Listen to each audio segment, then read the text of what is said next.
Welcome, my friends of the interwebs. This is not going to be a political video, although I will just throw in there for the hell of it, Obama sucks ass. Just just right out of the gate, just for the hell of it.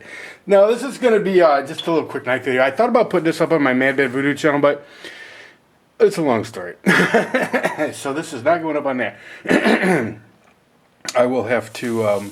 Yeah, I'll tell you about that someday. Anyway, listen, you know what, I guess I've already said that much. I used to have 2 internet connections that run into this house. 2 DSL lines. Listen to me, DSL. 2 cable modem lines. And one was dedicated to Mad Bad Voodoo, and one was dedicated to everything else that I do. And, yeah, because of fiscal cutbacks, thanks to the President of the United States and his war on coal, I got rid of one of them because it was, it was a fair chunk of money. And so, yeah, I had to shit can it. And there went the Mad Bad Voodoo.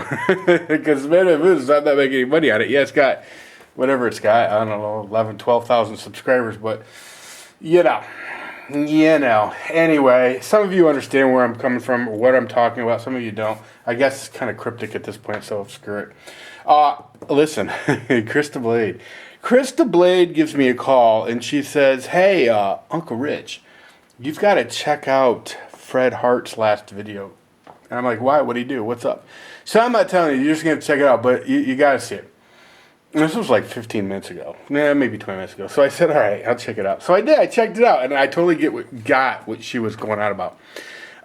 Fred does a review, and he's one of the best reviewers. I don't care what he's reviewing. I don't care if it's knives, gear, makes no difference. Lights, cameras, makes no difference. Microphones. He is a seriously, he's just seriously an awesome reviewer. So if you're not subscribed to Fred Hart, you really should be. I know some of you that's been with me for a while know that I've probably given him, I don't even know how many shout outs, but the reason I give him so many shout outs is because I really want you guys to sub to him because he's really worth it.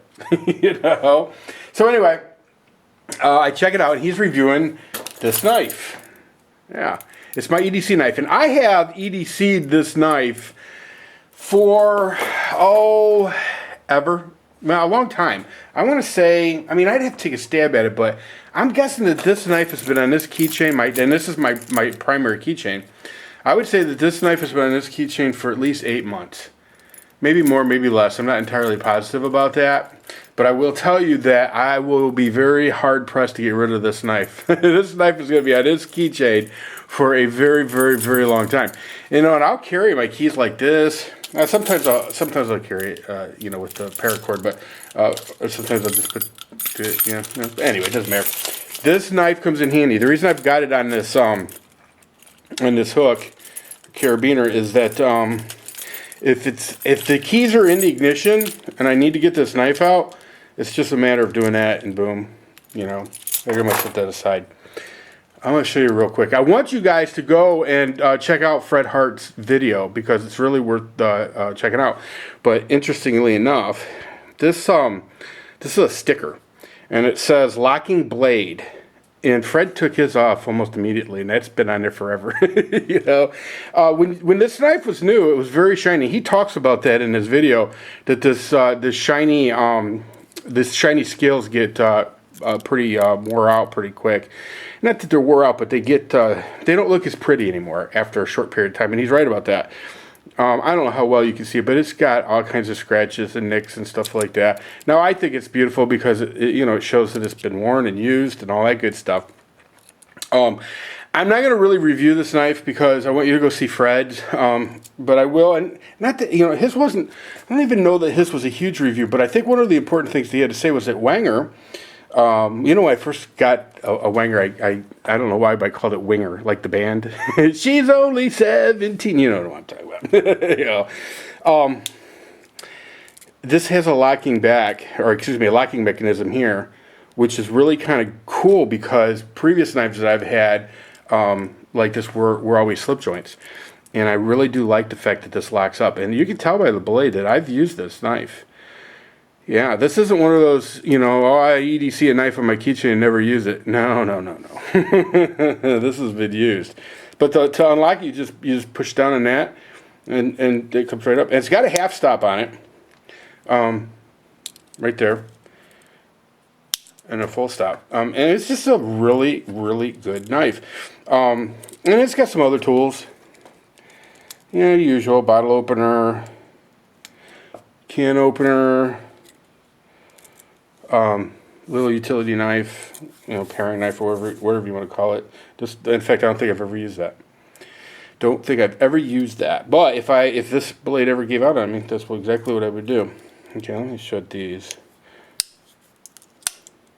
And by the way, and as you know, with the Swiss type knives, Swiss Army type knives, there's multiple uses. Like that's also a flathead screwdriver.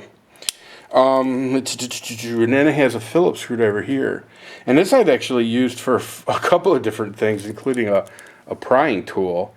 It actually has come in handy. But it's still, Phillips screwdriver. And then it's got your tweezers over here. These are pretty good tweezers. And then, of course, the toothpick, which I don't think I've ever used that, or I might have used that. Sometimes those things come in handy, not actually as a toothpick, although you could use it as a toothpick, but for getting into little crevices and stuff that, that's necessary. But yeah, I mean, this has been a really, really, really super great knife, a really super great EDC. Previous to this, I think I had a Gerber little multi-tool, and that was actually a pretty good EDC too. I don't really have any complaints about that. I've only had one or two crappy EDCs, and I got rid of those pretty quickly. But interestingly enough, and if you go to Fred's video, he'll tell you about it. Wenger is Wenger was bought out by Victorinox. And Victorinox apparently has made the decision to kind of merge the two companies and do away with one of the names. And I'm sure it has everything to do with money, which, most things in life do. And so they're not going to be making Wengers anymore. Now, I don't know if they're going to keep the design, because this is a really great design.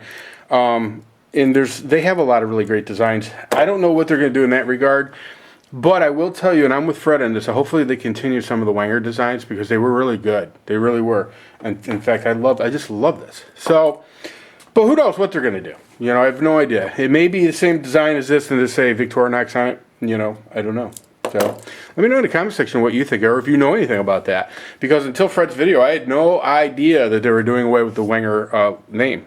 Did no idea. And from what Fred says, they're using the Wenger factories, but the branding's just going to be Victorinox. So, it is what it is. Anyway, listen, we're almost to 3 minutes. Real quick before almost to 3 minutes. Let's be almost 8 minutes. Well, we're at 8 minutes. Krista was over here the other day, and this is the way she leaves my place. Well, first she was doing some knife reviews, so she did manage to forget to take her Ontario Rat 1, which is an awesome knife.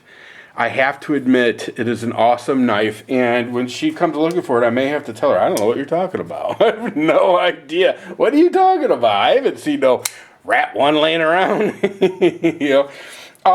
And there's a million reviews on these Ontario Rat 1s, and Krista just did one too, and I really don't want to step on her buzz, but I have to admit, and for the money, because these things are not really that expensive. It's just a lot of knife for the cash. Deployment is phenomenal. It's got, left and right sided thumb studs, or what they call it, ambidextrous or some shit. I'm not exactly going to be able to pronounce that correctly, but it's just smooth. The lockup's good. It's got a good solid lockup on it. It's a liner lock, which, some people love or some people hate, but, for the most part, it's easy to deploy. It's just a really good knife, and it feels good in hand. It really does. It feels good in hand. And this is the most experience that I've had with an Ontario Rat 1 before, because she literally left it at my house the other day. This is kind of like a toxic green. I don't know what she's got on there. She got a little something on there, but look at that. This is a well-made knife. It really is a well-made knife. I want one. I want one. Funny is, and she had my look at that, Manix 2 out. And to be honest with you, listen, the Manix 2 is a premier knife. It is. It is a premier knife. It is one of the best knives, in my opinion, ever devised by human beings. Anyway, listen, God, you know, I mean, I rambled on for another 2 minutes. All right, listen, guys, I'm going to let you go, but, hey, see ya. I know, that wasn't very heartfelt, was it? See ya!